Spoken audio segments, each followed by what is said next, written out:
All right, and welcome back, Gap Nation, to another Zoom call. Today we have three very special guests on the line from the Philadelphia section of the PGA.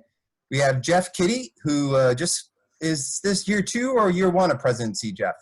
Year 1. Year 1. Just got named the Philadelphia section president, has been at Aronimink now for 13 years. I saw that and started shaking my head. That seems like you just got there the other day. So thanks for joining us, Jeff. We also have on the line Ed Gibson. He's the General Manager and Director of Instruction at Makefield, Highlands. And Ed, you've been there since 2010, I believe? Yes. Yep. Okay. So a long time as well. And then from out west, we have Jamison Wallace from Chambersburg Country Club. He started as the head professional there, had been there 11 years, and then assumed the GM role in 2011. So guys, thanks for joining us. Really appreciate it. Let's start with just kind of a general situation question. Jeff, how's the family? How's the wife? Everything good with dealing with this pandemic? Yeah, knock on wood, everything is good at our home front. We've, besides myself, everybody has been pretty strict quarantine. I've been the grocery getter and stops to work, so everybody else has remained at home and have cabin fever like everybody else, but we're not in a situation that anybody else isn't. So we're doing just fine. Thank you. How about yourself, Ed? Yeah, thanks. Similar to Jeff, crazy, better get crazy. Kids are doing good. Similar again, on the road a lot, getting the groceries, doing what we can. The kids are, pretty busy in the morning with at home school. Fortunate to have a school teacher, myself and my wife at home. So between the two of us, we're able to kind of balance that out. But yeah, no, we're doing fine. We're doing fine. Checking in on my dad quite a bit.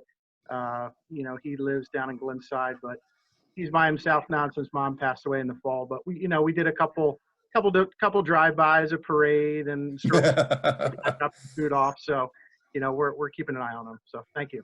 Great. And Jamison, all good with you out west there? Yeah, I echo the same things. Everything's really good with 7 and a 5-year-old. They're certainly a little cabin crazy. We've taken a dozen bike rides, and they're going to be Lego masters by the end of this. But but all good on the home front. Well, guys, obviously trying times for everybody. How's it been dealing with the membership? Have you been able to communicate with your members on a regular basis? What kind of feedback are you getting? What can you really do from home? You realize quickly that you're in the people business and the face-to-face business. When this, after about a week of this, you realize that you have to try differently to stay in touch. So, we've tried as much as we can to stay connected with them and to keep talking about golf. Be it, at 5 o'clock today, I've got our 8th webinar that we're doing for rules of golf. We're doing. Michael Bamberger is doing a chat with us next week to talk about his new book with Tiger. So he's doing a Zoom call just for our members, just trying to stay engaged that way and keep talking about golf. But just reaching out to, birthday wishes, just, grabbing a list and calling our members just to say hello and checking in on them just the same, just to let them know we're thinking about them and looking forward to seeing them on the other side of this. Ed, different animal for you at Makefield Highlands. What are you guys doing to engage the public? You guys are a public facility. What are you guys doing to put yourselves out there? Yeah, one of the things we did right before we ended up going through this pandemic and closing the facility down, like all of us, we started a YouTube channel with Spirit Golf. So we have Spirit Golf channel. So each of the facilities locally, excuse me, we were starting to kind of use that as a little bit more of a kind of obviously a digital platform and be able to just sync it up to our social links and kind of feed it into an email to our database, which is about 17,000 emails strong that are active emails. So that seemed really has been very beneficial.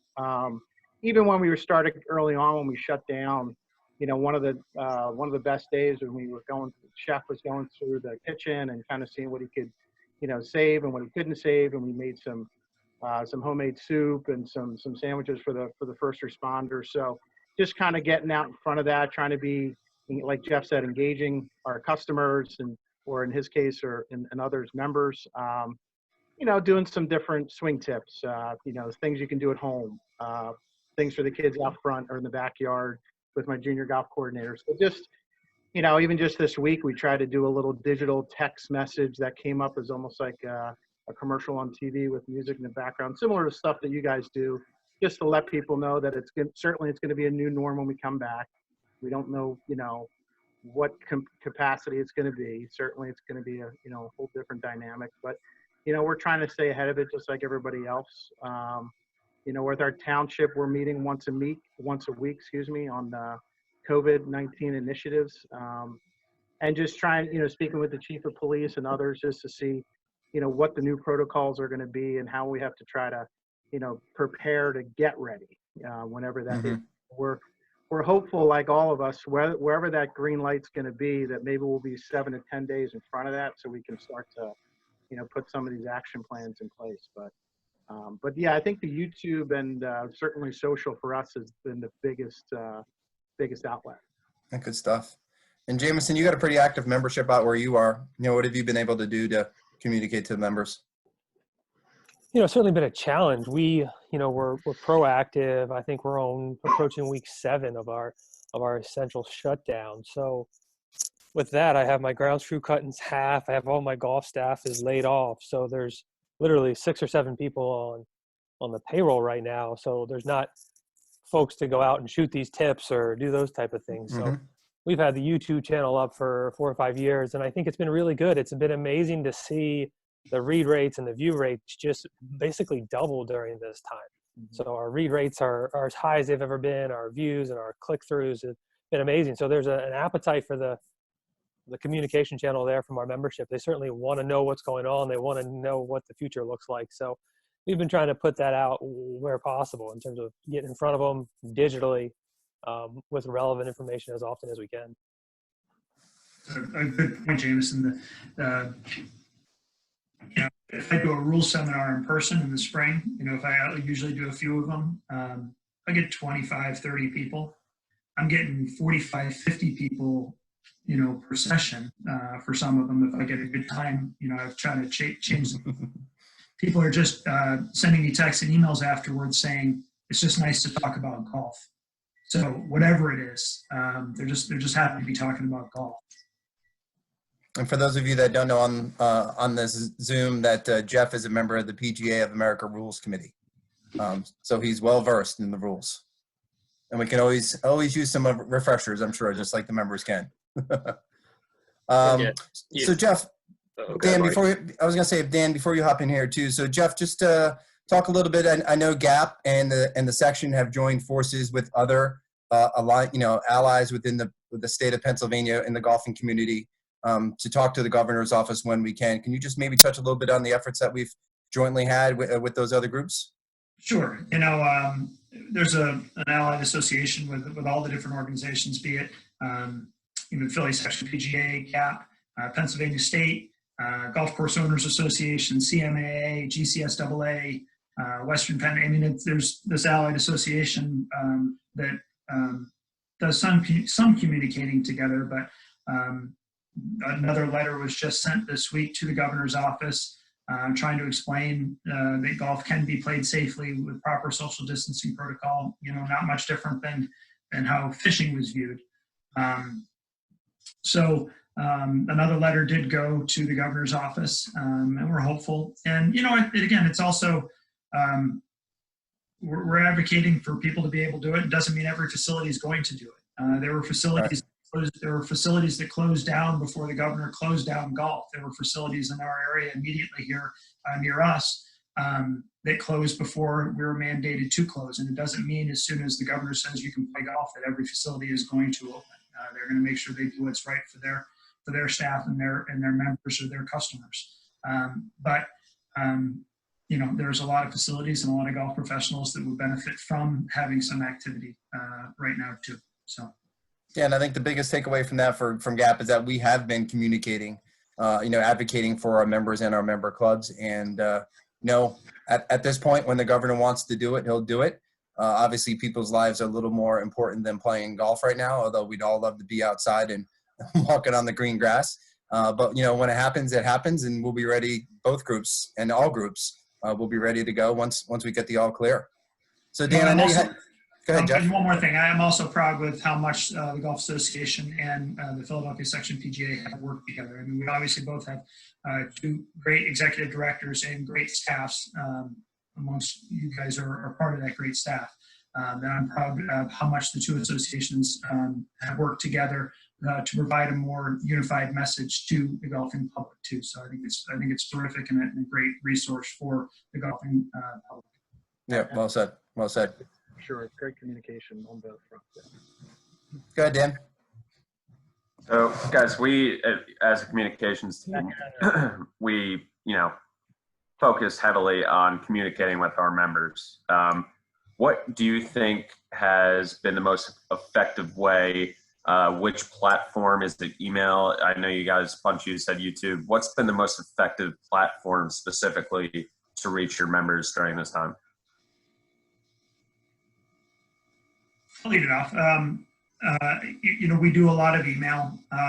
We also use Instagram and Facebook and whatnot too. So it's hard to, we put out, one of those golf ball bouncing relays that, you saw a lot of people doing. It had 1,300 views. So how many of those were members? I don't know. But on our Vimeo channel, it had another 450 views. So it was just us saying hello, and we're asking the juniors to stay engaged and send us some trick shots or something like that too. So that was one that got a lot of hits. But I know they're reading the emails because I send at least one a day. I'm either recapping one of the rule seminars or promoting the next one that's coming up or doing a golf update. And I know they're reading those. I look at the click rates. So that's our number one tool. Driving some of it back to the website, but email is still our number one tool at Aronimink. Yeah, I would say certainly the social aspect of it with Facebook and certainly our YouTube and Twitter handles. We certainly have been using email, no question. And, certainly updating our site as well. But kind of for us right now, it seems like we've been trying to use the socials channels more and then kind of backing it up with emails.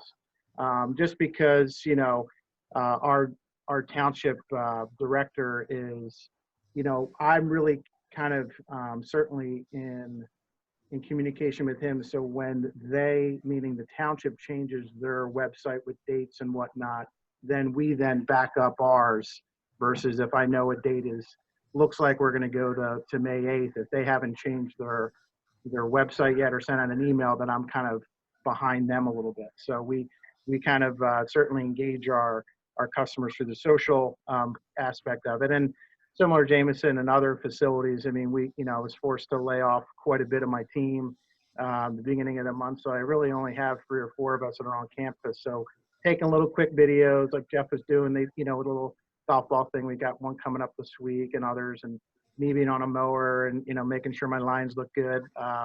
Little things like that just to try to throw it out there so people to see if they can, guess the hole and stuff that you guys have all done. Just trying to piggyback on some of your great communication outlets that you guys do.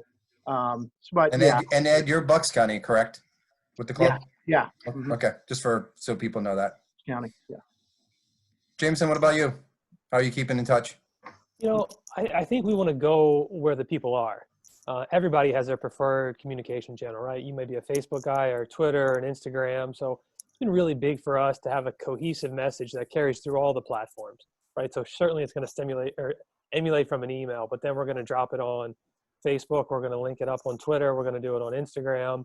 And so we've seen that people have a preferred network, and I just want to reach them where they are rather than having another way about it. So I'm just going to try to utilize that same message across all the channels, even through a mobile app. And I've seen a pickup in text. We haven't gone through and really proactive with the text message marketing, but I think that's coming because we get the inbound side of it, right? Members are texting me because they know they can get a hold of me that way. But I think we just want to go with our message wherever they are. Yeah. Interesting. So guys, have you given any thought? I know we don't know what golf is going to look like, but have you already given thought to how your schedule for, member championships and stuff is going to kind of look, or do you have to wait until we kind of get an all clear before we can do all that? So for us, we've, and listen, you can only plan as much as but we've set up different phases for how we get back going to golf, basically phase 1 through 5. And I think we have some events coming back in phase 3, which would be tee time only events. But we don't have congregating, when I say congregating, shotgun events happening right now for us until phase 4.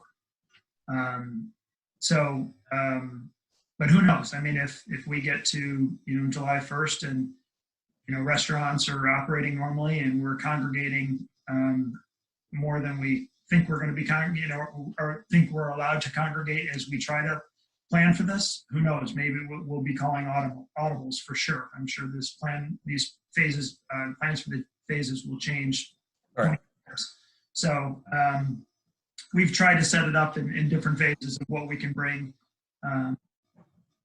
at those times.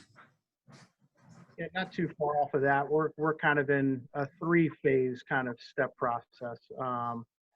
Unlike most private clubs, in the public sector, I'm just running associations once a month. So, as far as our golf events go, those certainly are going to be pushed back till, we know when we're able to do, activities like that. Certainly my events are all tee times as far as the associations, different from our golf outing perspective, obviously. So, May and June, May in particular has been kind of a slower month, believe it or not, for outings at my place. So June's always been really busy. So we're already starting to, we've reached out to a number of the groups, and we're pushing everything to September, October based on what available dates are there.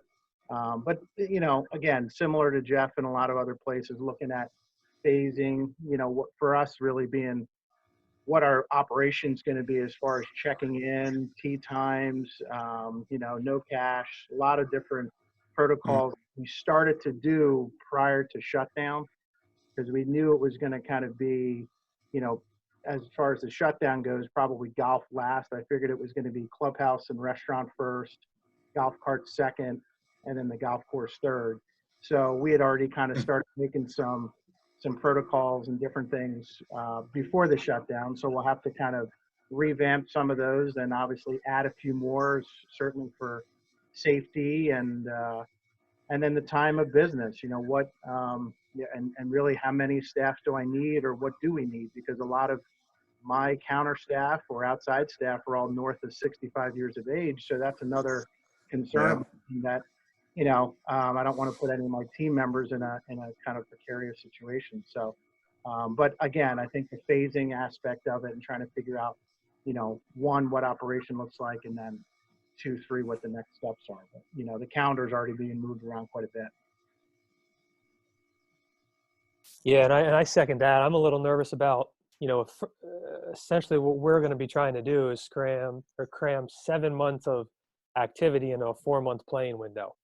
As many of my events have just moved to later in the fall. So, let's assume we can get open. It is going to be a jam-packed July through October. And, my other events now and leagues are having to contemplate what their new reality looks like for this year. Your shotgun men's and ladies leagues and whatnot. Are you willing to go tee times? Are you willing to operate with your walking only? So these are decisions we're pushing back on our committees to start thinking about now, and that'll indicate when we can start playing golf again. My ladies are only going to play with carts, and when there's food available, you may be waiting a lot longer than if you'll go walking only in tee times. Yeah, right. So we are now looking at that reality, saying, what do you want this to look like now?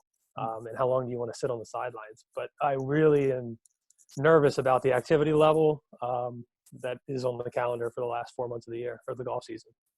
We're to the reality that there's no way that we can play a full year's calendar of events. There's going to be tournaments that are lost for sure. No different than, I'm sure CAP has tournaments they're going to lose, and the section, I know we're going to have tournaments that we lose. Whether we take one event and push it and make it another, different title at a different, the same title, a different course, or whatever we do, we'll get creative, I'm sure. But the reality is there's just no way we can push, what Jamison said, 7 months into 4 months or 3 months or whatever. It just it wouldn't allow for regular activity as well, which is integral to all of our operations for finances too. Right. Wanted to know what this has been like for each of you emotionally. The three of you are passionate about your profession. You're passionate about teaching. You thrive on firsthand interaction at your respective facilities. What's it been like for each of you emotionally, just having none of that over the last few weeks? Yeah, like I said, after the first week, you start to realize that, Susie Whaley called me as, president of the section. She was calling all the presidents of the section. And I appreciated it just because we're in the people, we're used to interacting with people. And right now I'm interacting with 4 people, which is great. I mean, it's been a bonus. I'm sure they're sick of me, but we're used to, I know how social Eddie is. I know he's dying to talk to people. So it's without having the people side of this, forget about even the things that we love to do, like running events and teaching and fitting and junior golf especially. Without those things, you realize pretty quickly that I am not I've been at a desk. I said yesterday to one of our board members of the section, I said, I can't believe I have as much time for my job as I do, considering how busy I've been being at home in front of a computer. Oh, I know. That's crazy. The days go by pretty quickly, but boy, I miss that stuff. I posted on social media one day. I said, I can't believe how much rather I'd be trying to explain net double bogey right now. That was going to be the cross that we had to bear this year, was explaining net double bogey. That seems like a dream right now. So, that's where I am with it. Kind of piggyback and echo a lot of what Jeff was just saying there. Just a roller coaster, just a total roller coaster, obviously for a number of reasons. But those that know me know I wear my feelings on my shirt sleeve, and I'm very much a people person and a team player. But one of the hardest things was to have that phone call to 7 of my members of my team, and obviously everybody was understanding and knowing the cards that were all dealt, but the same token, that's the really, really hard part about all this, and amongst everything else. I mean, it certainly could be, God forbid, it could be a lot worse. So none of us are in any of those situations, but just that emotional roller coaster, that 48 hours leading up to conversations, what should be done, what shouldn't be done, how many people can I have, and then what that puts me as a general manager back into, knowing that I already have kind of like all of us, we have a crazy, day to day, or in my case with the 9-year-old and 6-year-old, just active daily stuff. Okay, well, now I'm going to be doing maintenance 3 days a week. I have to throw in there and on the bookends of the week.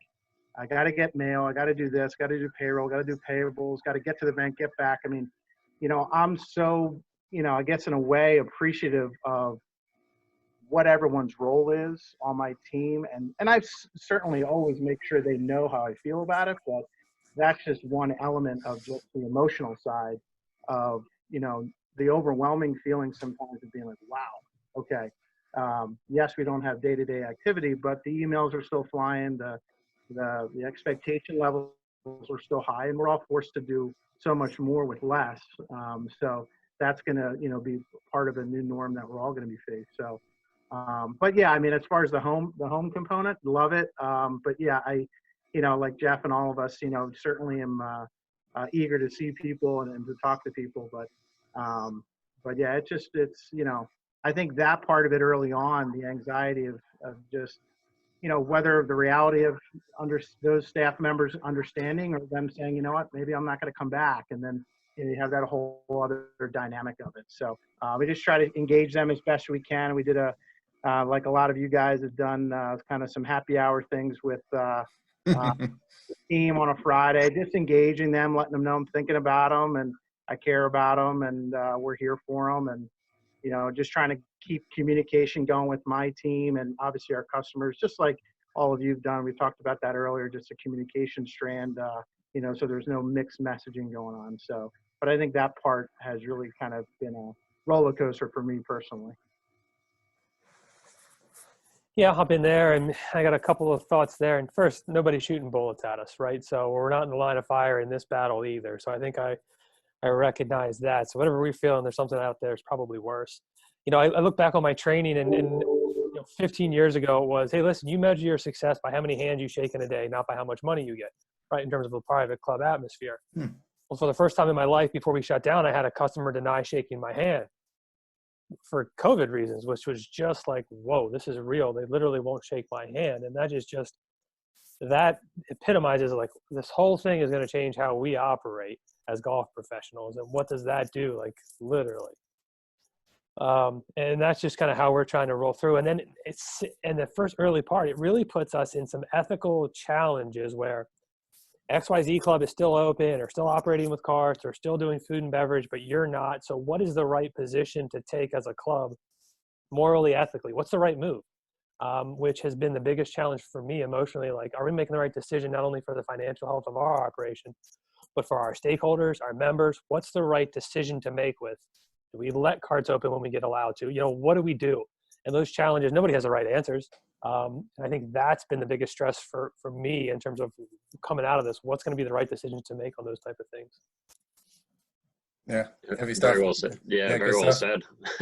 Yeah. Where do we go from here, So I know we're running out of time, so just a couple more, and then we'll let you guys go. The good news is you haven't been yelled at for slow play in the team matches yet this year, so we got that to look forward to. I sent Kirby a text on Sunday. I said, "Figures, perfect weather for the first." Well, it's going to be Scranton did get snow, so always right. Always right. There we go. So I know we don't know all the rules and regulations and what's going to be thrown on golf, but what kind of ramp up time do you guys need? When we kind of get the all clear to get kind of going again? Is it 5 days, a week, 2 weeks? Is that even answerable? Maybe Jamison, we can start with you since you're out west and it's not as bad kind of out there. Yeah, I guess I would ask, what do you mean by get going? Our crew is doing a phenomenal job out here in terms of the grounds team with no golf carts, no outings, and really no traffic on the golf course. It's going to be awesome. We're ready to play tomorrow. Okay. But the other stuff, golf carts and golf shop, and is my staff going to want to come back? I mean, a lot of them are making more money on unemployment now than what we were paying them. So how do I get team members back up? So what does that look like? I don't know. But the course, it may be the best it's been in a decade out here right now. Yeah, do you want to go hop in there? I was going to say, similarly, the golf course is in spectacular shape as well. My place being such a, factory and being so busy, we never really get that rest and chance to get on course and get a lot of projects done. So the golf course is certainly ready to go. There's $1 million, if I had the answer to that, I don't know. I'm thinking with the township, what we've been talking about is at least 7 to 10 day lead time. We're already trying to, like I said, we have weekly meetings, just trying to figure out what steps we're going to need to take to try to get some of the, safety equipment in just for team members. So we're kind of looking into the plexiglass shields. We're looking into masks. We're looking into different things to try to, get our hands on it now so that, we are in that 7 to 10 day window. And then we start looking into that, then then all the shipping dates get pushed back. So I'm thinking 10 on the long end, but definitely 5 to 7 days to get, kind of a fairly good handle on what we're going to be doing here. I think ours is, looking at it from different sides. From the golf course side, we don't have any traffic out there, but we cut our crew significantly, so we're not doing all that we would be doing. So yes, we'll a lot of divots for healing that would normally be being taken right now. But, we're not doing all the stuff we're doing. We're trying to make sure we make all of our applications that we would normally make this time of year, because there's windows that have to be hit for those applications. But it's not like we're mowing greens every day. So, there's some things that, we need a little bit of time. We'd love a little bit of time to ramp up properly, but I don't know if we'll be given that, if you look at how New York got golf back, they were given a day's notice. Right. Started playing the day after the governor said they could play golf. So, I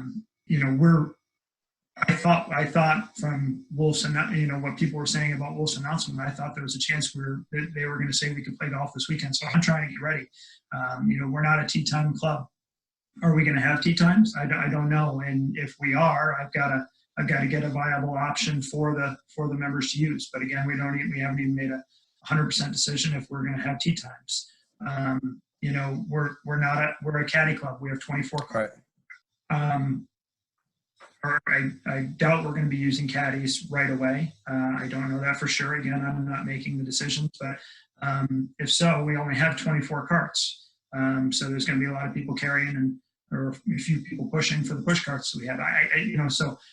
Ramping up has a lot of questions, and we're trying to get those answered sooner than later. So we are prepared, but there's a lot that goes into this, and some of it's even unknown if restrictions are going to be put on us when we do open.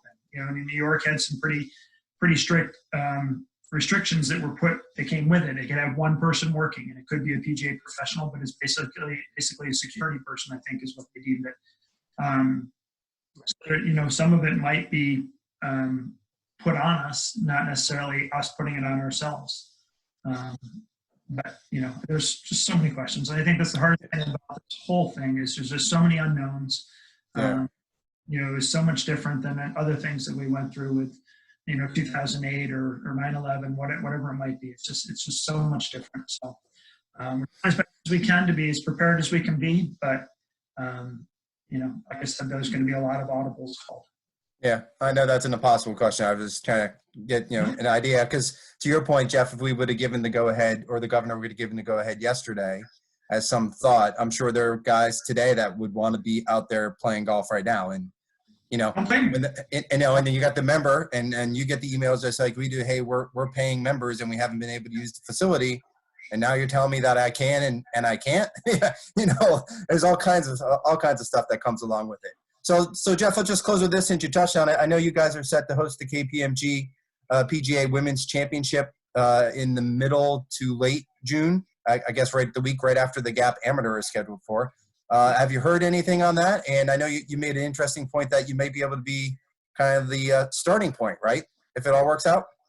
Yeah, at this point, from what we're being told from the PGA of America, from National, that we are still going. We haven't been told otherwise. So we're still preparing as if we're hosting, one of the LPGA's majors. It would be the first LPGA major of the year, the women's KPMG Women's PGA Championship.